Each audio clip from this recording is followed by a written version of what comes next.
नमस्कार, मी doctor Swapnil. Hypertension सिरीजच्या या दुसऱ्या व्हिडिओमध्ये मी तुमचं स्वागत करतो. तर आपला आजचा प्रश्न आहे की बीपीची गोळी नेहमी नाही घेतली किंवा अचानक बंद केली तर काय? नंबर 1, वाढत्या बीपीमुळे आपल्या हृदयावर ताण येऊ शकतो आणि हृदयविकाराचा झटकासुद्धा येऊ शकतो. त्यालाच आपण हार्ट अटॅक असंही म्हणतो. वाढलेल्या बीपीमुळे आपल्या मेंदूतील नाजूक रक्तवाहिन्या यांच्यावर ताण येऊन त्या रक्तवाहिन्या फुटण्याची दाट शक्यता असते. जर ह्या मेंदूतील रक्तवाहिन्या फुटल्या तर आपल्याला स्ट्रोक, त्यालाच आपण अर्धांगवायूचा झटका असंही म्हणतो, हा झटका येण्याची दाट शक्यता असते.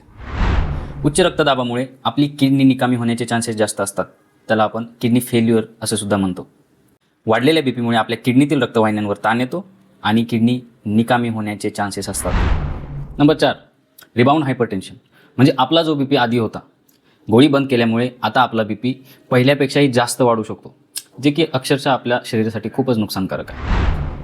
या सिरियस कॉम्प्लिकेशन्स नंतरसुद्धा बाकी सौम्य प्रकारचे लक्षणंसुद्धा आपल्याला दिसू शकतात, जसे की डोकं जड होणे, डोक्याला मुंग्या येणे, हातापायाला मुंग्या येणे, चक्कर येणे, दृष्टी धूसर होणे, आपल्याला अशा प्रकारची सुद्धा लक्षणे दिसू शकतात. आपला पुढचा प्रश्न आहे की मी रोज बीपीची गोळी घ्यायला विसरतो किंवा मी आज जर बीपीची गोळी घ्यायला विसरलो तर आता काय करू? या प्रश्नाचं उत्तर आपण नेक्स्ट व्हिडिओमध्ये बघणार आहोत. लाईक करा, शेअर करा, सबस्क्राईब करा. धन्यवाद.